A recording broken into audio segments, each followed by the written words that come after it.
함께 말씀을 이제 나누기를 원합니다. 이 땅의 그리스도인들의 삶은 참 다양합니다. 하루를 삶을 돌아보아도 우리의 마음의 날씨가 참 천차만별입니다. 기뻤다가 슬펐다가 애통했다가 좋았다가 참 수많은 시간들의 변동이 우리 속에 또 삶의 변화가 우리 속에 있습니다. 묻기를 기독교의 참된 모습이 뭡니까? 라고 물으면 우리의 모임이 아니 내 마음이 하나님의 나라가 되기 위해서는 로마 14장에 있는 말씀처럼 성령 안에서 우리의 마음은 의와 희락과 화평이어야 합니다.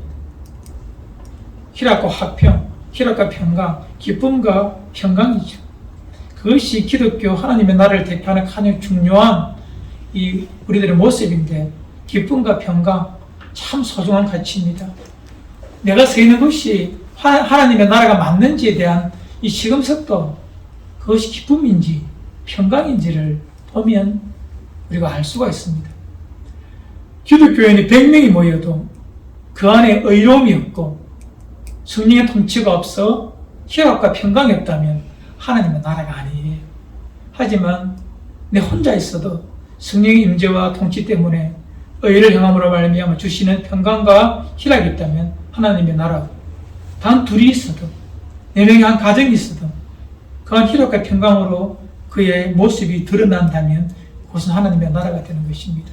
바라기는 여러분의 마음, 각자의 심령, 또 가정, 서 있는 공동체가 하나님의 나라가 되기를 주님 이름으로 축복합니다.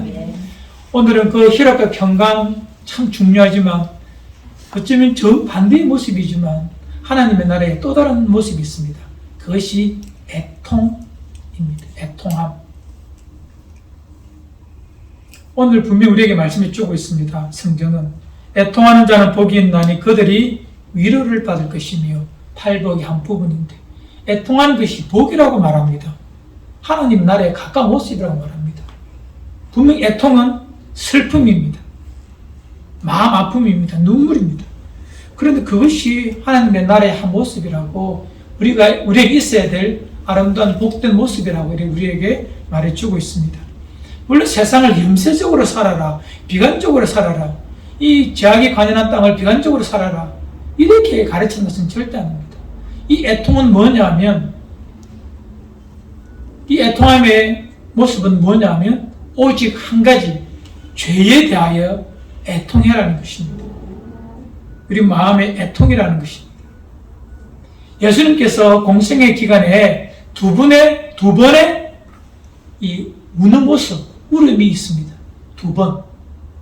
예수님께서 2번 우셨대요.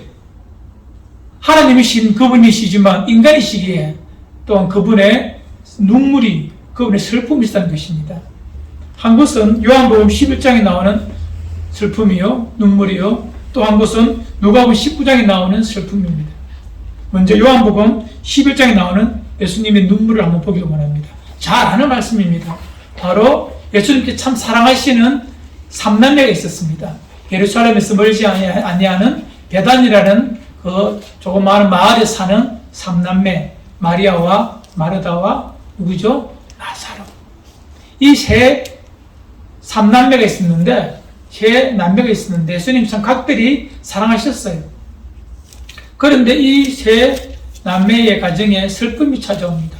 나사로가 병듭니다. 그리고 나사로가 병들어 죽게 됩니다. 예수님의 느린 발걸음 때문에 이미 가보니까 죽어 있는 거예요. 그래서 예수님의 느린 발걸음을 원망하는 것을 우리가 몇 주 전 설교 때 한번 들은 적이 있습니다. 예수님은 이 죽음에 이르렀을 때에 예수님은 아십니다. 왜 늦게 가셨고 또 나사로가 죽어야 되는 이유를 이미 알고 또 가르치셨습니다. 이 요한복음 11장 35절에 가면 예수님께서 나사로의 무덤 앞에서 우십니다. 이 울음은 이 나사로의 죽음 때문에 울고 있는 수많은 사람들, 마리아, 마르다, 또 문상한 수많은 사람들의 울음과는 차원이 다른 것입니다.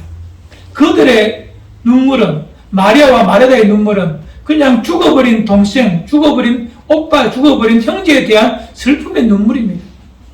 또한 조문한 자들도 그 죽음 앞에 그냥 눈물을 흘리는 것입니다. 이별 때문에 눈물을 흘리는 것입니다. 하지만 예수님은 아십니다. 이 나사렛의 죽음이 단순히 죽음이 아니라 하나님의 영광을 위한 죽음이라고 이미 말씀해 주시고 계십니다. 요한복음 11장 4절에 보면 예수께서 들으시고 이르시되 이 병은 죽을 병이 아니라 하나님의 영광을 위함이요 하나님의 아들이 이로 말미암아 영광을 받게 하려 함이라 하시더라. 이 말이 뭐냐면 이 나사로의 죽음 때문에 예수 그리스도가 부활이심을 증거하는 도구로 삼기 위하여 하나님께서 생명의 주인이심을 전하기 위하여 나사로의 죽음이 필요하셨고 또 나사로를 살렸을 것을 주님은 아셨습니다. 그런데 왜 주님 왜 오셨을까요? 오히려 당당하게 야 울지 마라 기뻐하자 이렇게 말씀하셔야 되는데 주님은 나사로의 무덤 앞에서 우셨다는 거예요. 왜 오셨을까요? 누가복음 19장을 가겠습니다. 누가복음 19장에 보면 예수님께서 이 예루살렘 입성하십니다. 이제 십자가의 대속의 죽음을 죽으시기 위하여 6월절 어린 양이 되시기 위하여서 예루살렘 입성하셔요. 그것이 복음 19장에 나오는데 입성할 때 수많은 사람들이 나와 자기 옷을 벗어서 겉옷을 벗어서 이렇게 카페트처럼 깔아줍니다. 왜? 나귀를 타시고 그 위를 걸어오시는 왕의 대안식처럼 카페트를 밟고 오시라는 것처럼 그렇게 오셔요. 또 수많은 사람들이 종려물 가지를 들고 와가지고 호산나 외칩니다. 이것은 승리의 입성입니다. 계승 장군이 전쟁에서 이기고 왕의 성으로 돌아올 때 부르는 그거 호산나 지금 우리를 구하십시오라고 간절히 기도하는 마음으로 환호하고 열렬히 응원하는 그 분위기가 누가복음 19장의 분위기인데 그런데 주님은 그곳에서 우십니다. 누가복음 19장에 보면 그 부분이 나와 있습니다. 41절. 예, 41절 맞습니까? 네. 함께 찾았으면 한번 읽어봅시다. 가까이 오사 시작. 가까이 오사 성을 보시고 오시며 가까이 오시사 성을 보고 오시니라. 자, 우리는 두 가지 울음을 보았습니다. 나사렛의 무덤 앞에 오셨고 예루살렘 성을 바라보셨습니다. 이 울음에는 공통성이 있습니다. 공통점이 있습니다. 왜 오셨을까요? 나사렛 죽음이 슬퍼서가 아니라 나사렛 죽음의 이유, 좀 더 넓게 보면 인생의 죽음의 이유를 아셨기 때문입니다. 그것은 바로 인간이 가진 죄 때문입니다. 죄 때문에 인간은 죽고 썩어 무너져 버립니다. 예루살렘에서 우신 것도 동일합니다. 누가복음 21장 5절 6절 이런 말씀이 있습니다. 어떤 사람들이 성전을 가리켜 그 아름다운 돌과 헌물로 꾸민 것을 말하며 예수께서 이르시되 너희 보는 이것들이 날이 이르면 돌 하나도 돌 위에 남지 않고 다 무너지리라. 예루살렘의 철저한 파괴를 보셨기 때문에 우십니다. 파괴의 원인은 뭐냐면 이 백성이 하나님을 버리고 하나님 없이 하나님은 우리의 왕이 아니라 우리의 왕은 가이사입니다. 로마의 황제입니다. 우리의 모든 죄와 허물을 우리에게 돌쳐서라고 외치는 그들 때문에 결국 이 예루살렘이 무너져버립니다. 성전이 무너져버립니다. 그들의 죄악 때문에 무너져버릴 이 성전을 보시고 예루살렘을 보시고 예수님은 우셨다는 거예요. 예수님의 울음의 공통점이 바로 이겁니다. 죄 때문에 우셨다는 거예요. 죄의 결과로 말미암아 무너지고 썩어버리고 영원히 멸망해버릴 것들을 보시고 주님은 마음에 애통하셨다는 것입니다. 주님의 울음은 단순히 인생의 슬픔이나 기대에 못 미치는 결과 때문에 우는 것이 아니라는 것입니다. 내가 인정받지 못해서 울고 나를 사랑해 주지 않았어. 내 사랑이 무너져서 우는 것이 아니라는 것입니다. 주님의 울음은 단 하나, 이 땅에 있는 죄와 죄로 말미암아 무너져버리는 사망과 멸망 때문에 오셨다는 것입니다. 오늘 한테 나누고 싶은 말씀의 주제가 이 애통함이 바로 이겁니다. 기독교의 애통함은 이런 애통함이어야 합니다. 죄 때문에 애통하는 것입니다. 죄 때문에 슬퍼하는 것입니다. 죄 때문에 우는 것입니다. 이 애통함이 하나님이 참으로 기뻐하시는 모습이라는 것입니다. 성경은 증언합니다. 애통하는 자는 복이 있나니 그들이 위로를 받을 것입니다. 위로를 받는데요. 아니 그럼 누가 위로해 줍니까? 하나님께서 위로해 주신다는 것입니다. 이것이 참된 기독교의 본질의 모습입니다. 좀 더 구체적으로 들어갑시다. 우리 곁에 나타나는 종종 우리는 죄를 만납니다. 두 가지의 죄가 있습니다. 내 안에서 발생하는 죄가 있고 내 밖에서 발생하는 죄가 있어요. 내 안에서 발생하는 죄에 대한 우리의 모습이어야 합니다. 우리는 너무나 잘 알고 있는 하나의 사건, 구약 성경에 있는 다윗의 무너짐을 우리가 알 수 있습니다. 다윗이 죄를 범합니다. 다 아시기 때문에 짧게 설명합니다. 다윗이 큰 나라의 왕이 되고 제국의 황제가 됐을 그때에 전쟁에 나가지 아니하고 왕궁이 편히 구할 그때에 그가 한 여인과 간음을 하게 되고 그 간음을 통하여 아기가 잉태되고 그것을 덮기 위하여 그 여인의 남편을 죽이는 그런 죄를 범합니다. 간음과 살인죄입니다. 간음을 덮기 위하여 살인을 했다는 거예요. 어쩌면 인간이 지을 수 있는 가장 악한 죄의 모습일 수 있습니다. 이 죄 앞에 다윗은 그 죄가 드러날 때에 그 죄를 덮을 수 있는 힘도 그에게 있습니다. 왜? 황제입니다. 한 여인을 취했다. 그 수많은 군인들 중에 한 사람을 죽였다. 어쩌면 덮을 수도 있는 그런 부분이지만 다윗은 선지자 말에 철저하게 그는 애통해야 합니다. 자기의 죄에 대한 애통함이 있습니다. 시편에 보면 이런 말씀이 있습니다. 32편 3절과 4절. 내가 입을 열지 아니할 때에 종일 신음함으로 내 뼈가 쇠하였도다. 주의 손이 주야로 나를 누르시오니 내 진액이 빠져서 여름 가뭄에 마른 밭이 되었나이다. 종이 죄가 그 마음 속에 있을 때에 그의 심령은 이렇게 되었다는 것입니다. 종이 신음하고 내 뼈가 쇠하였습니다. 주께서 나를 누리시오니 진액이 빠져서 여름 가뭄처럼 내 심령이 마른 밭이 되었습니다. 죄에 대한 애통함을, 죄에 대한 무게와 애통함을 그건 이렇게 표현하고 있다는 것입니다. 이것이 참 하나님의 백성의 아름다운 모습입니다. 여러분, 크리스천들 저도 동일하지만 죄 안 지는 인생이 없습니다. 그럴듯해 보이지만 면밀히 보고 또한 진리의 영이 빛처럼 우리 가운데 비추면 우리의 죄가 다 드러나게 되어 있습니다. 사람은 인지하지 못할 수도 있어요. 내 곁에 있는 사람들도 인지하지 못할 수가 있어요. 하지만 나는 알잖아요.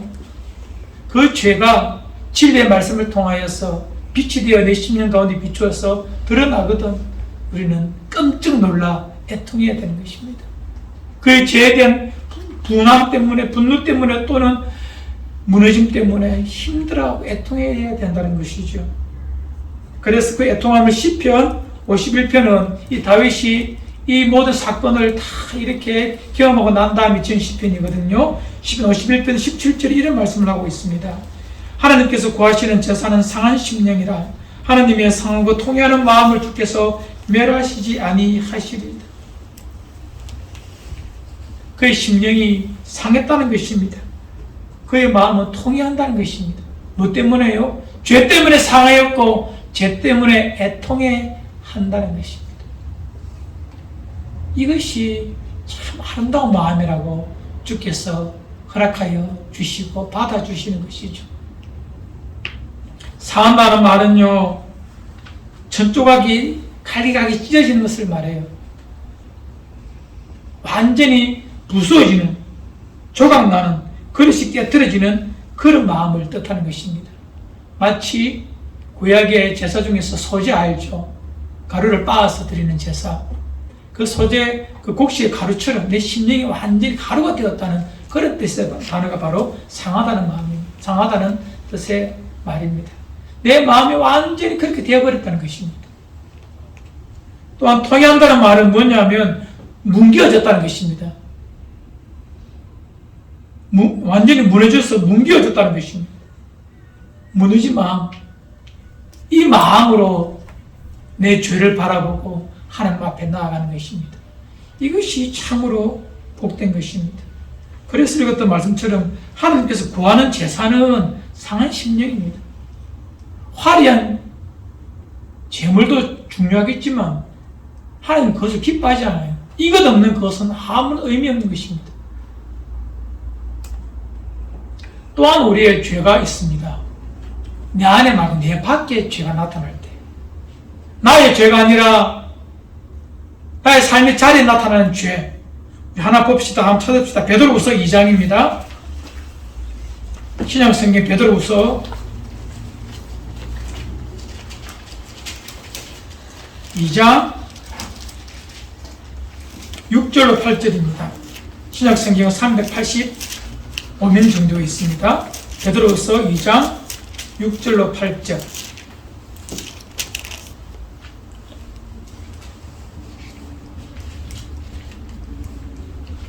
신약성경 385면 정도 있어요. 우리 한 절씩 교독하고 8절 함께 읽읍시다. 6절 제가 읽을게요.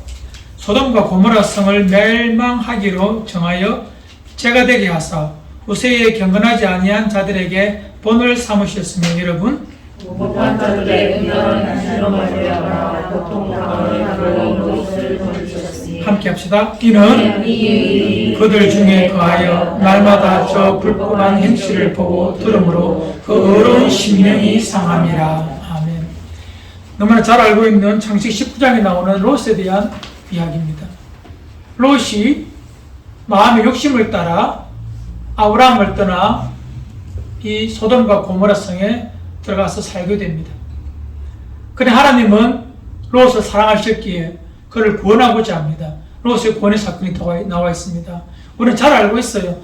이 롯이 멸망하는 그 소돔 땅에서 구원받은 것은 아브라함의 기도 때문임을, 아브라함을 기억하셨기 때문에 하나님께서 구해주셨다는 말씀도 있습니다. 창세기 보면, 창세기 19장 29절에 보면 나와 있어요. 하지만 더 근본적인 것은 하나님께서 롯의 마음을 알았다는 거예요. 베드로서에는 뭐라 말하고 있습니까? 의로운 롯을 이렇게 말하고 있습니다. 롯 마음에 하나님을 향한 경외의 마음이 있었기 때문에, 죄를 미워하는 마음이 있었기 때문에 하나님은 롯을 어렵다고 이렇게 말씀해 주시고, 그가 그 땅에 살면서 느꼈던 하나님의 마음을 이렇게 말해주고 있습니다. 그 의인이 그들 중에 거하여 날마다 저 불법한 행실을 보고 들음으로 그 어려운 심령이 상함이라. 롯의 구원의 근거는 여기서 우리가 볼 수 있습니다. 그 소돔 땅에, 소돔 땅에, 고모라 땅에 있는 그 악한 자들의 무너짐 죄악을 보고 그것을 듣고 볼 때마다 그의 마음이 어떻게 했다고요? 상했다는 것입니다. 이것이 바로 아름다운 하나님이 기뻐하시는 사람들의 모습이요, 하나님께서 원하시는 인생의 자세입니다. 우리 주변에 얼마나 많은 무너짐을 봐요. 인간의 악함 때문에, 인간의 시기와 탐심과 거짓 때문에 만든 수많은 무너짐들을 우리는 얼마나 많이 봅니까? 가정 혹은 교회라고 일컫는 어떤 그리스도인들의 공동체에서도 원치 않지만 발생할 수도 있고, 직장이나 학교에서나 우리 이런 무너짐을, 이 악을, 죄를 말미암는 악을 보게 된다는 것입니다. 이걸 볼 때에 그냥 영재주의자들처럼 어떻게 수많은 인생들 이런 식으로 반응하는 것이 아니라 그것 때문에 내 마음이 아파한다는 거예요. 롯처럼 어려운 심령이 상함이라. 이것이 바로 애통이라는 것입니다. 이런 마음을 가지고 그것들을 바라보고 고치자고 외치기 전에, 바꾸고 뒤엎기 전에 내 마음이 전능하신 영원하신 어려우신 하나님 앞에서 그것을 가지고 아파하고 애통해야 한다는 것입니다. 힘들어하고 마음이 슬프다는 것입니다. 눈물을 흘려낼 수 있어야 된다는 것입니다. 그래야 바로 그 심령이 애통하는 마음이 된다는 거예요. 주께서 말씀하셨죠. 애통하는 자가 복이 있다고. 하나님께서 그 애통하는 마음에 위로를 주신다는 것입니다. 우리는 이런 가르침이 사소해 보이지만 하나님 나라에서는 너무 크고 너무 소중한 가치들입니다. 하나님의 나라를 이 땅에 일구어가고 하나님의 백성 땅에 살고자 하는 사람들이라면 이 애통하는 마음을 날마다 주께서 부어주시도록 해야 합니다. 내 마음속에 죄가 나타나서 연약하여 무너져 버렸다면 거기서 그냥 방치하는 것이 아니라 그 죄 때문에 내가 힘들어하고 애통해하고 눈물을 흘리고 다시 십자가 앞에 나와 단단히 십자가를 붙들고 주의 긍휼과 주님의 보혈의 의로움을 구하는 그런 마음, 내 바깥에서 공동체 안에서 이 죄가 발견되거든. 죄 지은 사람을 정죄하고 원망하지 말고 그 죄를 싫어하고 두려워하는 마음을 가지고 그 공동체를 정죄하기 전에 내 마음속에서 그 공동체의 아픔과 무너짐과 죄성을 보고 그것을 내게로 끌고 와서 내 마음속에서 그것을 가지고 혹은 금식하며 기도하며 애통해하며 하나님의 긍휼을 구하며 기도한다면 그것이 참 복된 심령이요 애통하는 마음이 되는 것입니다. 이런 마음을 가지고 예배당에 나온다는 것은 하나님이 가장 기뻐하는 진짜 제물된 마음으로 이 땅에 예배에 참여하는 복됨입니다. 그래서 읽었던 시편의 말씀처럼 16절입니다. 한번 읽어드립시다. 시편 51편 16절 제가 읽을게요. 주께서는 제사를 기뻐하지 아니하시나니 그렇지 아니하면 내가 들었을 것이라. 주는 번제를 기뻐하지 아니하시나이다. 이 말만 하면 주님이 제사 기뻐하지 아니하나? 그것이 아니죠. 17절에 보면 하나님께서 구하시는 제사는 상한 심령이라. 하나님의 상하고 통회하는 마음을 주께서 멸하시지 아니하시리이다. 이런 마음을 가지고 주님 앞에 나오면 주께서 그것 때문에 책망하시고 때리시지 아니하시고 그것을 긍휼히 여기시고 회복시키시고 주의 은택으로 시온의 성을 향하시고 예루살렘 성을 쌓아서 이것은 회복을 뜻합니다. 그리고 19절 이렇게 말합니다. 함께 봅시다. 51장 19절 시작. 그때에 주께서 의로운 제사와 번제와 온전한 번제를 기뻐하시리니 그때에 수소를 주의 제단에 드리리이다. 아멘. 이때 드리는 제사가 어떤 제사라? 의로운 제사라. 온전한 번제라고 주님은 기뻐하신다는 것입니다. 상한 심령을 가지고 애통하는 마음을 가지고 주님 앞에 나올 때에 그들의 제사는, 그들의 예배는 의로운 예배가 되고 온전한 예배가 된다라고 말씀하여 주십니다.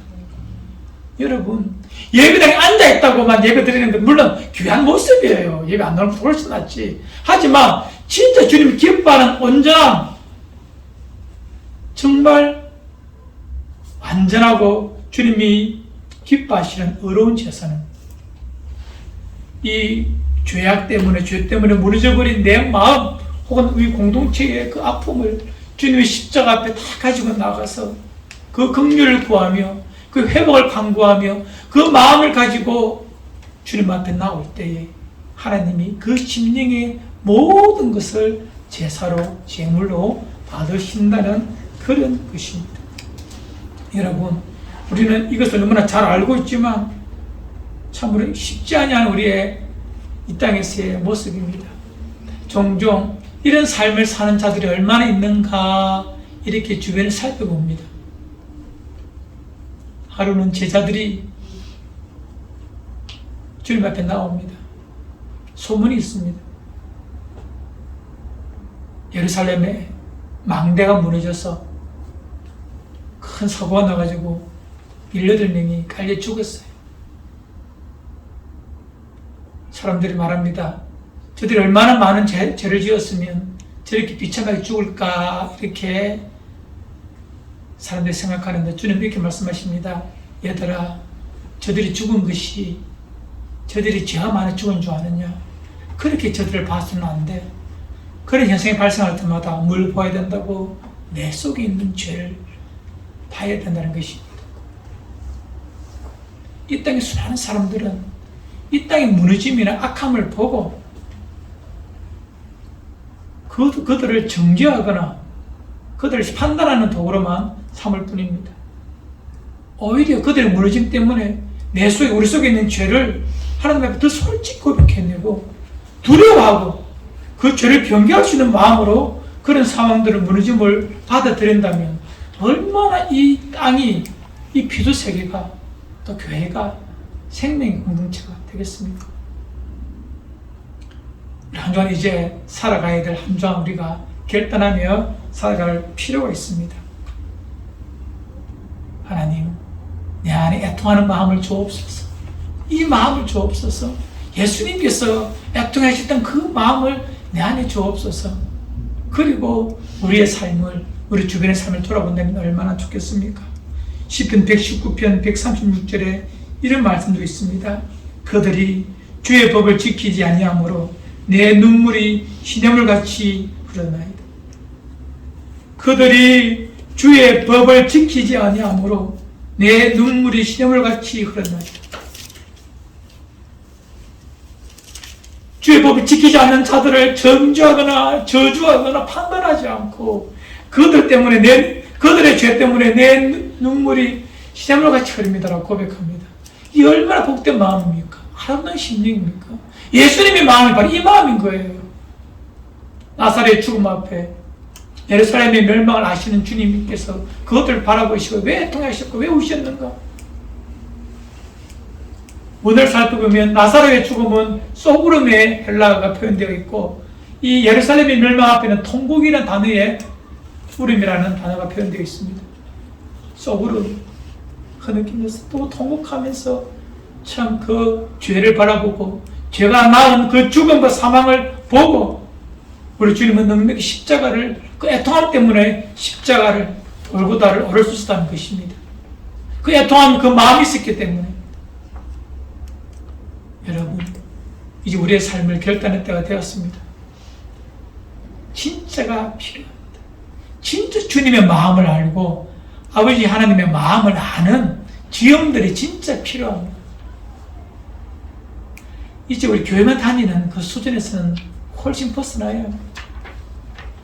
주님의 마음 알고 아버지의 마음 알아서 특히 우리 속에 나타나는 죄가 내 안에서 내 밖에서 발견될 그때에 애통하십시다. 그것이 기독교인에게 복이라고 말합니다. 왜냐하면 그 애통함 가지고 아버지 앞에 나아가면 그 모든 애통을 주께서 위로해 주시기 때문에 그렇습니다.